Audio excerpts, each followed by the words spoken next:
Hello everyone, आज है 12 मार्च और आज इस वीडियो में हम बात करने जा रहे हैं इजी ट्रिप प्लानर्स या फिर आप इसको इज माई ट्रिप कह लो। 4% का डिक्लाइन आ रहा है और अभी ये वहां पर जाने की कोशिश कर रहा है जहां पर एक सपोर्ट भी था। बात करेंगे उसके बारे में, लेकिन उससे पहले अगर आपने अभी तक चैनल को सब्सक्राइब नहीं किया तो प्लीज़ अभी इसे सब्सक्राइब कर लीजिए, क्योंकि आगे भी बहुत सारे वीडियोज़ हैं जो आपको काफ़ी ज़्यादा हेल्प करेंगे।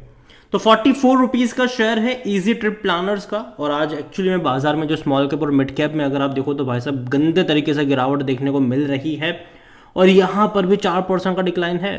स्पाइस जेट का शेयर आज 7% की गिरावट दिखाता नजर आया। देखो ट्रैवल के शेयर पिछले कुछ टाइम में अच्छा करे, लेकिन पिछले एक महीने में ईज माई ट्रिप का शेयर देखो तो लगातार गिर रहा है। 50 रुपए से लगातार गिरा और देखो बीच बीच में अटेम्प्ट करे हैं इसने तेजी दिखाने के, लेकिन वो टिके नहीं। वापस गिरा, वापस अटेम्प्ट करा, वापस गिर रहा है ये। पिछले एक साल का भी अगर आप ग्राफ देख लोगे तो अब 7% का डिक्लाइन है, लेकिन ग्राफ काफ़ी इंटरेस्टिंग है। बड़ी तेज़ी दिखाई, गिरावट आई, तेज़ी दिखाई, गिरावट आई, बहुत बड़ी तेज़ी दिखाई दी यहाँ पर। जब अगर आप देखोगे तो जब मालदीव्स वाली कंट्रोवर्सी हुई थी तब भाई साहब बड़े पैमाने पर बहुत बड़ी तेज़ी आई थी यहाँ पर। तब भी मैंने कहा था कि एक टेम्पररी तेज़ी है, तब काफ़ी सारे नेगेटिव कमेंट्स आए थे।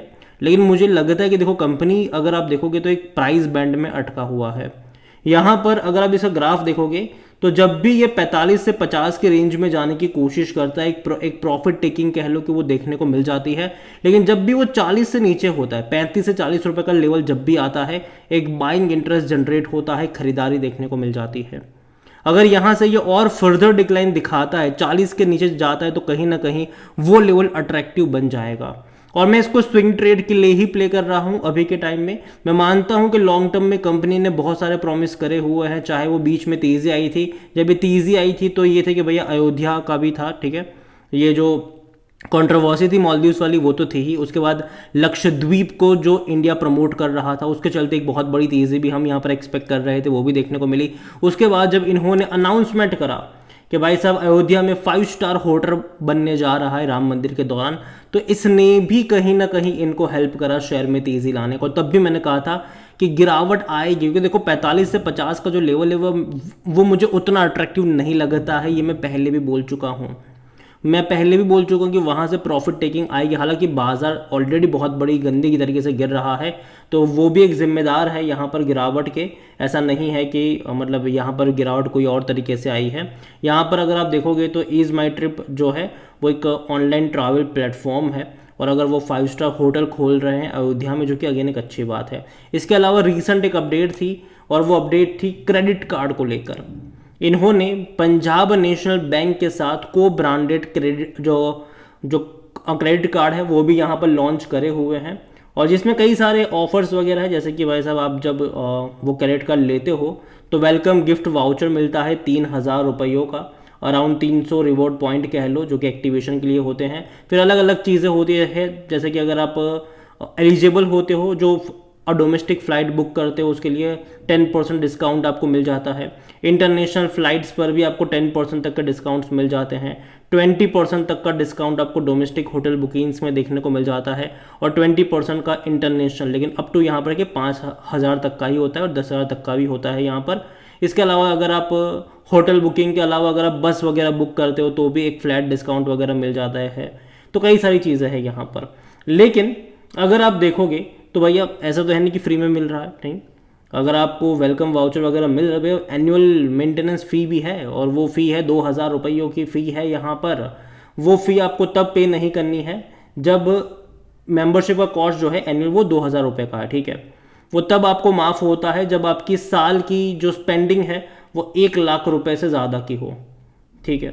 उस दूसरी तरफ इंटरेस्ट रेट है भाई साहब 2.95% मंथ, ना कि ईयर। अगर एनुअल अगर आप इनका वो देखोगे तो वो तकरीबन 36% का बैठ रहा है।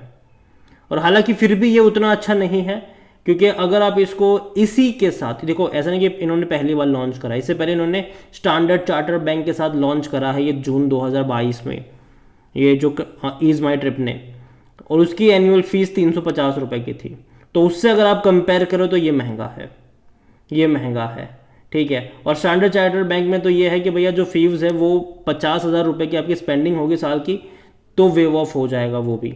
तो देखा जाए तो कंपैरिजन अगर आप करते हो ईज माई ट्रिप का जो क्रो बांड जो इनका जो कार्ड है उसको अगर आप कंपेयर करते हो तो कहीं ना कहीं स्टैंडर्ड चार्टर बैंक का काफ़ी अच्छा पड़ता है। और लॉन्च एक्सेस भी है यहाँ पर, ठीक है, डोमेस्टिक लॉन्च एक्सेस भी आपको मिलते हैं, इंटरनेशनल लॉन्च एक्सेस भी मिलता है, फ्लाइट टिकट्स वगैरह पर भी डिस्काउंट वगैरह मिलते हैं। तो यही है कि अभी हाल फिलहाल में इन्होंने अनाउंस करा ज़रूर था।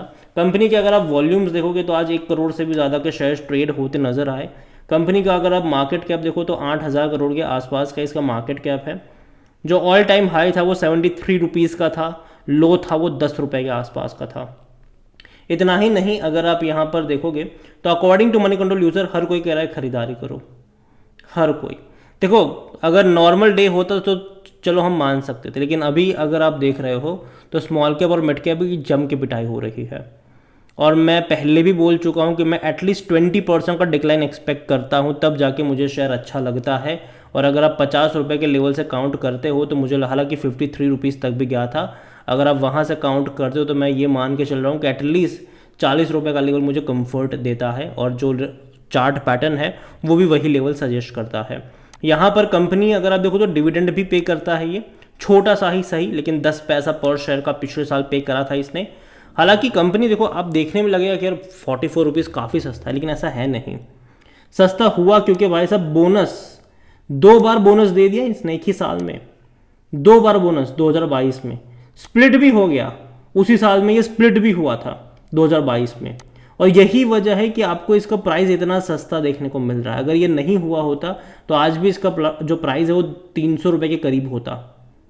तो वजह यही है कि भाई साहब ऐसा नहीं है कि कंपनी का जो शेयर प्राइस है वो सस्ता है।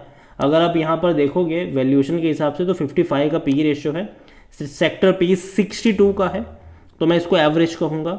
यहाँ पर कोई भी एनालिस्ट खरीदारी करने की बात नहीं कर रहा है। फिनेंशियल्स अगर आप देखोगे इनके तो डेफिनेटली अच्छे हैं, उतने बुरे नहीं थे। लास्ट क्वार्टर के 165 करोड़ का रेवेन्यू हुआ था, प्रॉफिट 45 करोड़ के आसपास का हुआ, जो कि देखा जाए तो थोड़ा सा कम है, क्योंकि सितंबर में रेवेन्यू 145 करोड़ का था लेकिन प्रॉफिट 47 करोड़ का था। दिसंबर में रेवेन्यू बढ़ गया, प्रॉफिट नहीं बढ़ा क्योंकि खर्चे बढ़ गए इनके। अब देखना होगा कि मार्च के नंबर्स किस तरीके से आते हैं। उम्मीद करते हैं कि नतीजे इनके अच्छे हो। और जहाँ तक शेयर होल्डिंग को लेकर बात करी जाए तो जो प्रमोटर उनकी 64.30% की होल्डिंग है, प्रमोटर ने बिकवाली भी करी, 74.90% से घट कर आए हैं ये। अब काफ़ी लोग बोलेंगे भैया ऑपरेशन एक्सपांशन वगैरह के लिए चाहिए होता है। अगेन मैं कह दूँ यहाँ पर कि प्रमोटर ने जो बेचा है वो खरीदारी करने वाले जो है वो रिटेल इन्वेस्टर्स हैं। 10.94% की जो होल्डिंग थी भाई साहब वही खरीद के 21 और 22 पर आए हैं, जबकि म्यूचुअल फंड 90% बेच चुके हैं, 0.64% से 0.06 पर आ चुके हैं। डोमेस्टिक अगर आप देखोगे 2.34 से 2.30 पर आ चुके हैं, थोड़ी सी मतलब इंक्रीज हुआ है। एफआईल्स 2.06 से अगेन ये भी 2.18 पर हल्का सा इंक्रीज है, उतना नहीं है। तो यहाँ पर मैं इतना ही कहूँगा आपसे कि शेयर होल्डिंग पैटर्न उतना ज़्यादा एक्साइट करने वाला नहीं है। हाँ, जो तेज़ी आई थी तो याद रखो कि भैया तेज़ी क्यों आई थी, जो चीज़ें थी वो टेम्पररी थी, ठीक है, टेम्पररी थी। लॉन्ग टर्म के लिहाज से क्या वो चीज़ें रहेगी वो भी देखना इंटरेस्टिंग रहेगा। यहाँ पर मालदीव्स, बाइकॉट मालदीव्स का जो फ़ायदा इनको मिला था मार्केटिंग में वो मिला था, ठीक है, नंबर्स में वो मिलेगा कि नहीं वो तो आने वाला वक्त ही बताएगा हमें।